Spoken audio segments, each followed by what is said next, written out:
TLDR, everybody else seems to be doing so much more with their life and still have energy left at the end of the day.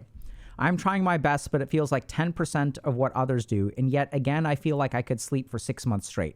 I want to do more, help more, work more, socialize more, but I feel like I'm running on the battery of a small alarm clock from the early 90s.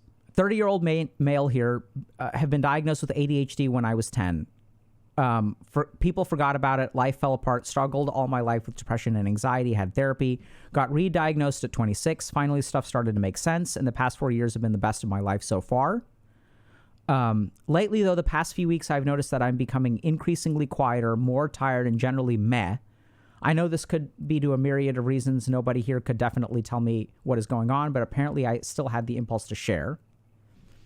So yes, I have a lot of stress with my studies at the moment. I don't remember the last time I had a proper break in the sense that I had no, I have to do XYZ until XYZ or I'll get in trouble. I've checked everything else. I sleep all right, rather active, cycle every day, go for long walks, have stuff to do, surrounded by people. Everyday relationship is going well, no financial stress or anything. Blood has been checked lately and everything seems fine. Awesome. I might just be stressed, but there are so many people around me that seem to be doing so much more than I'm doing. I know it's hard to compare oneself to other people, but I just feel like what I'm doing every day is so much less. At the end of the day, many people even seem to have time and space left to socialize. Hell, my battery is drained after 3 hours of interaction. Oh, interesting. Interesting. I wonder if there is research around this. Predict mental depletion after a 3-hour delay. Fascinating. After 3 hours of interaction. I would love to, or have the feeling that I should take care of connecting with friends more, but honestly, I just want to be alone with my girlfriend at the end of the day and make some music or go for a walk. What's wrong with me? Am I doing something wrong? Should I be doing more? I'm not doing enough. I am not enough. You know the drill. Okay. So this is a case of a 30-year-old person diagnosed with ADHD, did not get treated, started getting treated at 26. Now they're doing well. It sounds like they're in a relationship. They're advancing either with work or studying. They're in a high stress situation. So there isn't a day that goes by where they don't think about, okay, I got to do this. There's a deadline coming up, et cetera, et cetera. And they feel like they have no energy left. And other people around them seem to be doing the same amount of work, but have energy left at the end of the day. So why is this? Hey, y'all, if you're interested in applying some of the principles that we share to actually create change in your life, check out Dr. K's Guide to Mental Health. It combines over 2 decades of my experience of both being a monk and a psychiatrist and distills all of the most important things I've learned into a choose-your-own-adventure format. So check out the link in the bio and start your journey today. A lot of things going on here. So let's start with this. The first is that if you have ADHD, it takes you more effort to do one thing than it takes a neurotypical person until you train yourself otherwise. So if we look at the nature of distractibility, I've got to work on a paper, open up a Word document, start typing, and then I get distracted. I need to find this thing.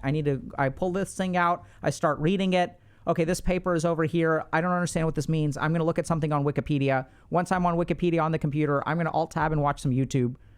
Highly distractible. So if you look at the amount of time it takes to complete a task, it takes 1 hour of work for a neurotypical person and 1 hour of work for an ADHD person. The problem is that the person with ADHD spends 4 hours doing 1 hour of work. And so what happens is at the end of those 4 hours, you've been like, your machine has been running for 4 hours, but you only have a 1 hour yield to show for it. So if we look at it from an objective perspective, until people with ADHD learn otherwise, and we'll get to that, it literally takes them more effort to do the same amount of work. So this person is not wrong. But there's way more to the story. The second thing that tends to happen, and I see this a lot with people with ADHD, is people tend to flounder for a while. And something happens at the age of 26, very common. Adult ADHD is an increasing diagnosis. So it gets missed a lot in childhood. Why? Because kids with ADHD are smart. If you are a smart kid with ADHD, you develop compensatory mechanisms so that the ADHD does not affect your life as much. And so you actually don't get the help that you should get if you are failing completely. So you're able to pull off C's instead of straight F's. Because even though it takes you 4 hours to do 1 hour worth of work, you're so fucking smart that you can take that hour and you can actually turn it into 2. So the ADHD diagnosis gets missed. Then what happens is as it gets diagnosed later in life and people start putting their lives together, they enter this period, and I want to say it's like 2 to 4 years in, like really 3-4 years in, where they start to feel a ton of fatigue. And why is that? It's because they're ramping up to a regular life. So I don't know if this kind of makes sense, but you know, when you first start college, it feels overwhelming, and then you ramp up to it, right? Suddenly, like, you're not forced to go to class, so you have to learn time management. You have to, like, you only go to class 3 days a week or whatever. There's a lot more like optional stuff. So there's like this adjustment period. When I started med school, there was one hell of an adjustment. I just finished college, and then suddenly you are learning 5 times as much information per week.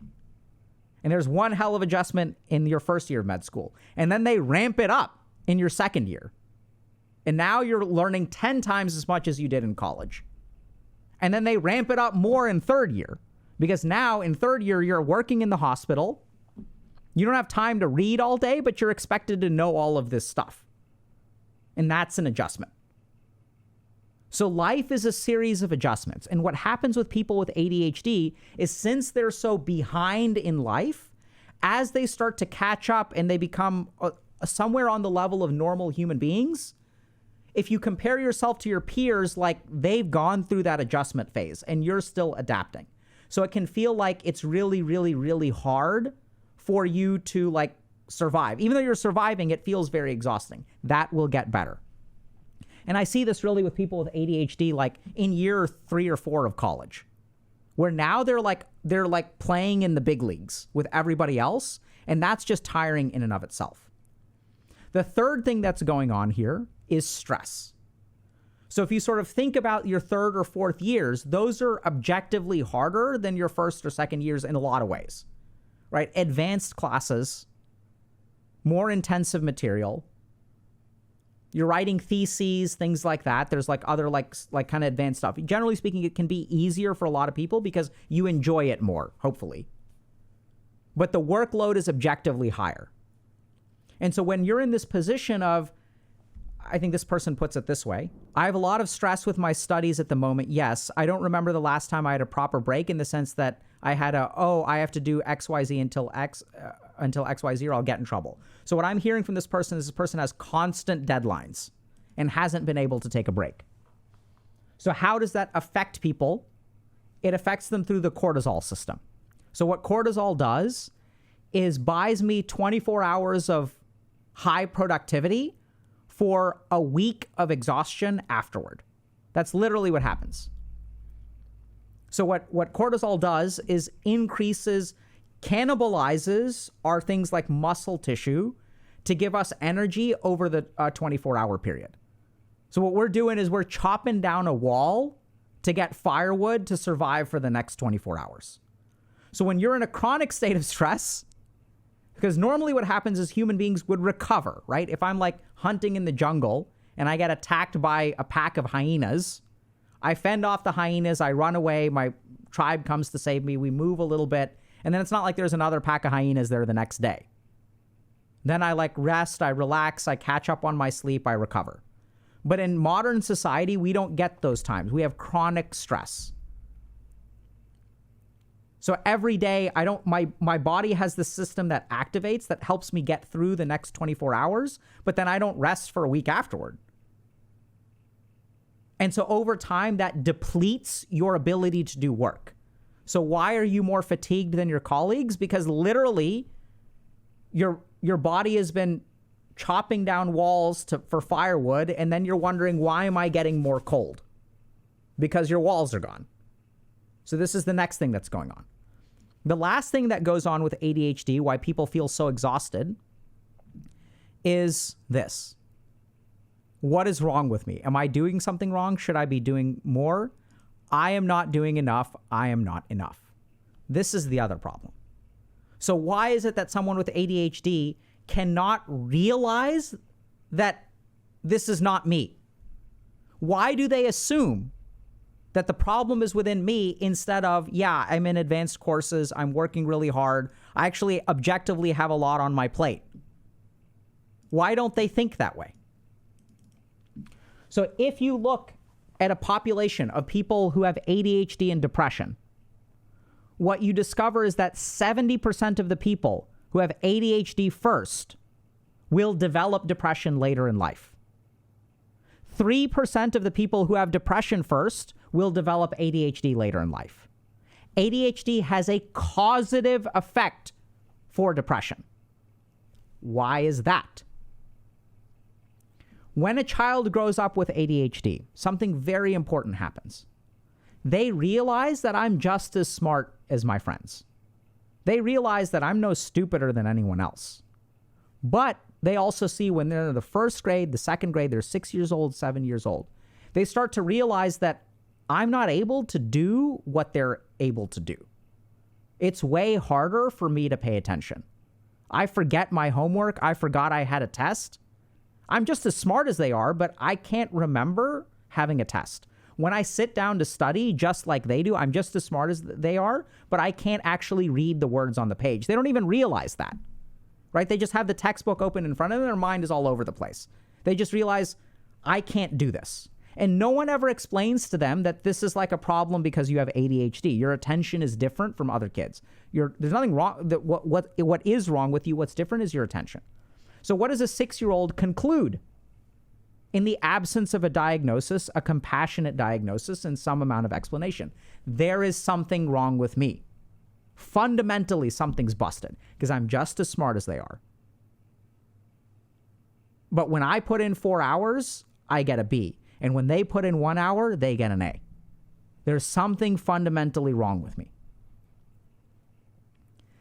This belief starts at the age of 5, 6, 7. Remember that oftentimes kids by the age of 7 or so with ADHD, many of them will not get invited to a single birthday party. And why is that? It's because they don't wait their turn on the playground because they're distractible and impulsive. So they don't get invited to places. And then there's social isolation. And then we're also proud of kids for what? For doing well in school. So we're not proud of those kids. In fact, what happens is those kids, like myself, get taken to teacher conferences. And the teacher would say, you know what? Alok is so smart. He just needs to apply himself. If he just tried harder, then he could do so much more. And so what does the kid feel walking out of that school conference?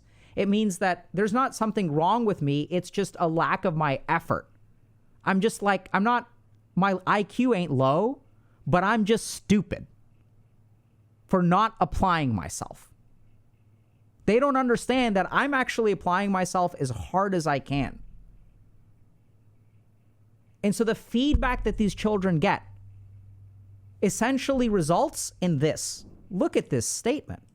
This is damning. I am not enough. I am not enough. And when you carry this within you, then it shapes how you look at everything else. You don't consider the stress objectively because in the back of your mind, you're not enough. So it's not the stress or the external circumstances, even though this person intellectually knows that it's the circumstances. You guys see this? Like, look, intellectually in their post, they say, I have a lot of stress. I don't remember the last time I had a proper break. Even though they know that, they're unable to connect those dots. One part of their mind is connecting those dots. Hey, the reason you're fucking tired all the time is because you haven't had a break. They even went and got blood tested. Maybe something's wrong with me. Okay, nothing's wrong with me. Let me just check.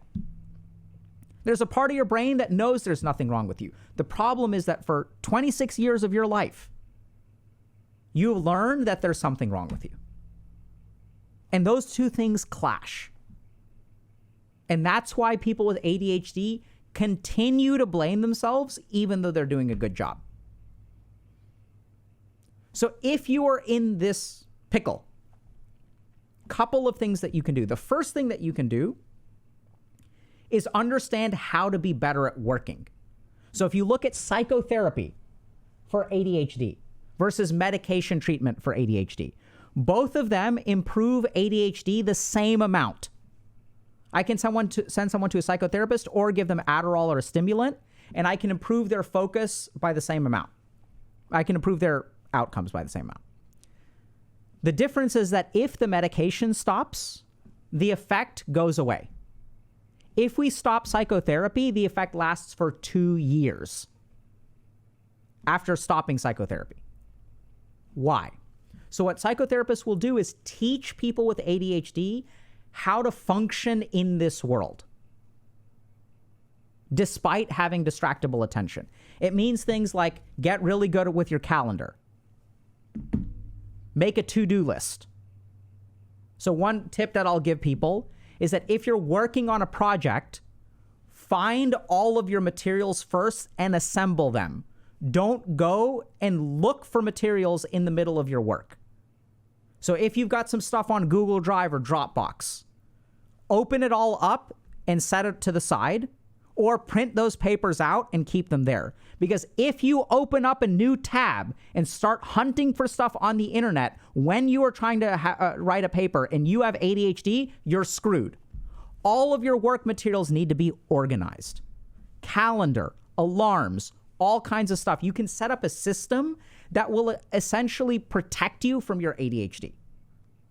We dive into this super, super deep with Dr. K's Guide to ADHD and Doing Stuff.